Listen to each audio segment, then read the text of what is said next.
एक ऐसी कहानी, एक ऐसी खबर जिसने नोएडा से लेकर मध्य प्रदेश की राजधानी भोपाल तक को हिलाकर रख दिया। एक ऐसी बेटी जो पूर्व मिस पुणे थी, साउथ की फिल्मों में काम कर चुकी एक बड़ा नाम थी, और आखिर क्यों शादी के महज 5 महीने बाद उसकी लाश फंदे से लटकी मिली? क्या ये सिर्फ एक खुदकुशी है जैसा कि उसका ससुराल पक्ष दावा कर रहा है, या फिर उसके पीछे दहेज का वो दानव है जो रसूख की आड़ में एक हंसती खेलती जिंदगी को निकल गया? नोएडा की त्विषा शर्मा की भोपाल के कटरा हिल्स में हुई संदिग्ध मौत ने सिस्टम, कानून और रसूखदारों को सवालों के कटघरे में खड़ा कर दिया है। आज की स्पेशल रिपोर्ट में देखिए त्विषा के वो आखिरी व्हाट्सएप चैट्स, वो आखिरी इंस्टाग्राम मैसेज और उस रसूखदार परिवार की पूरी कहानी जिस पर लग रहे हैं बेहद गंभीर आरोप। मूल रूप से नोएडा की रहने वाली 31 साल की त्विषा शर्मा बेहद टैलेंटेड और महत्वाकांक्षी लड़की थी। साल 2014 में मिस पुणे का खिताब जीतने के बाद उन्होंने मशहूर तेलुगु फिल्म्स और कई बड़े विज्ञापनों में काम किया। त्विषा सिर्फ ग्लैमर तक सीमित नहीं थी, वो एक हाई प्रोफाइल कॉर्पोरेट प्रोफेशनल भी थी। मुंबई और दिल्ली की कई बड़ी कंपनियों में मार्केटिंग मैनेजर और कम्युनिकेशन मैनेजर के तौर पर काम करने के साथ साथ उन्होंने MBA की डिग्री भी हासिल की थी। इसके अलावा वो एक सर्टिफाइड योगा ट्रेनर और विपश्यना मेडिटेशन की साधक थी। जिंदगी में हमेशा कुछ नया सीखने की चाह रखने वाली इस होनहार लड़की की मुलाकात साल 2024 में एक डेटिंग ऐप के जरिए भोपाल के वकील समर्थ सिंह से हुई। समर्थ सिंह जो भोपाल की ही रिटायर्ड सेशन जज गिरिबाला सिंह के बेटे हैं। दिसंबर 2025 में दोनों की शादी बड़े ही धूमधाम से हुई, लेकिन किसे पता था कि रसूखदारों के इस घर में कदम रखते ही त्विषा की जिंदगी नरक बन जाएगी। तारीख 12 मई 2026, जगह थी भोपाल का कटरा हिल्स इलाका। शादी के महज 5 महीने बाद 2 महीने की प्रेग्नेंट त्विषा शर्मा की लाश उनके ससुराल में संदिग्ध परिस्थितियों में फंदे से लटकी हुई मिली। ससुराल वालों का दावा है कि त्विषा ने छत पर लगे एक एक्सरसाइज रॉड से लटककर खुदकुशी कर ली। मौजूदा CCTV फुटेज में मौत से कुछ देर पहले त्विषा को छत की तरफ जाते देखा गया और बाद में उसका पति समर्थ और 2 अन्य लोग उसे नीचे लाते हुए दिखाई देते हैं। रात के करीब 11 बजे पुलिस को अस्पताल के जरिए सूचना मिलती है कि त्विषा को डेड ऑन अराइवल लाया गया है। मौके से कोई सुसाइड नोट भी नहीं मिलता। परिजनों का आरोप है कि मौत से महज 15 मिनट पहले त्विषा ने अपनी मां से फोन पर बात की थी, लेकिन जैसे ही पति समर्थ कमरे में आया, फोन अचानक कट गया। जिसके बाद परिजनों ने फोन किया तो काफी देर तक फोन रिसीव नहीं हुआ।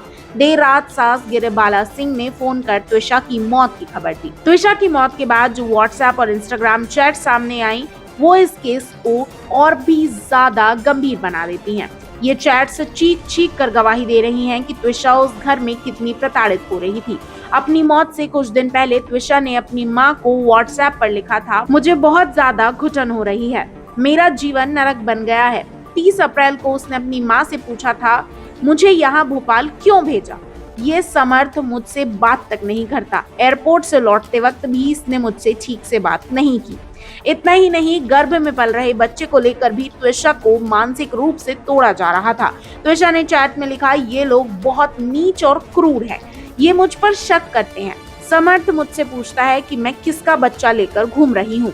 और मौत वाले दिन अपनी सहेली मीनाक्षी शर्मा के साथ इंस्टाग्राम पर हुई आखिरी बातचीत में त्विषा ने लिखा, आई एम ट्रैप्ड ब्रो, बस तू मत फंसना, ज्यादा बात नहीं कर सकती, सही वक्त आने पर कॉल करूंगी। लेकिन अफसोस वो कॉल कभी नहीं आया। इस मामले ने तब और तूल पकड़ लिया जब आरोपी ससुराल पक्ष ने अपनी ढाल तैयार की।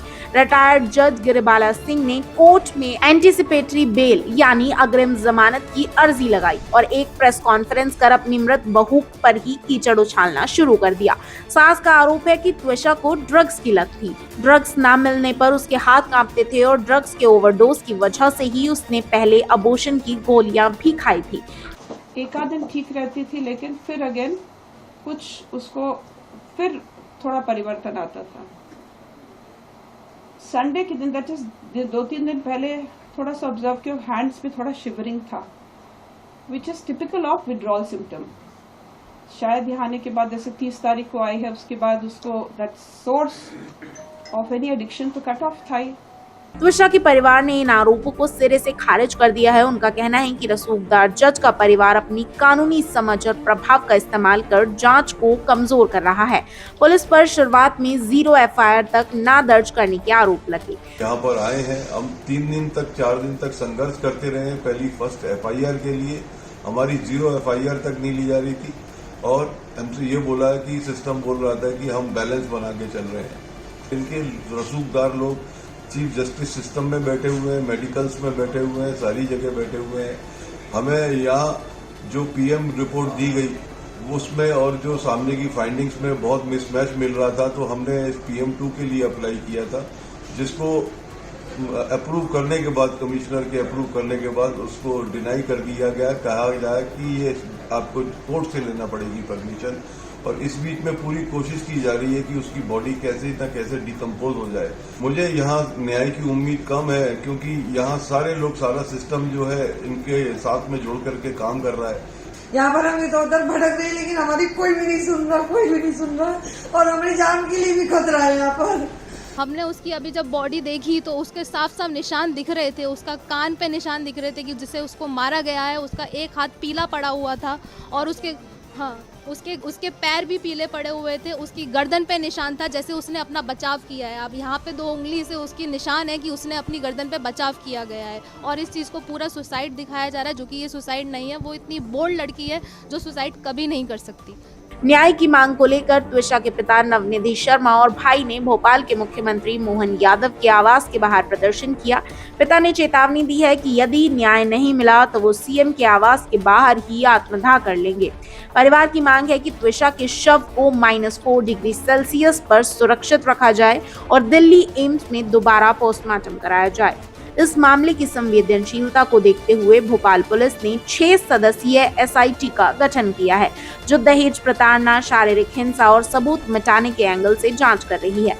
कानूनी स्थिति की बात करें तो आरोपी सास और रिटायर्ड जज गिरिबाला सिंह को कोर्ट से अग्रिम जमानत मिल चुकी है, जिसे पीड़ित परिवार अब जबलपुर हाई कोर्ट में चुनौती देने जा रहा है। वहीं पति समर्थ सिंह की अग्रिम जमानत याचिका कोर्ट ने खारिज कर दी है और पुलिस ने उसकी गिरफ्तारी पर 10,000 रुपए का इनाम घोषित किया है।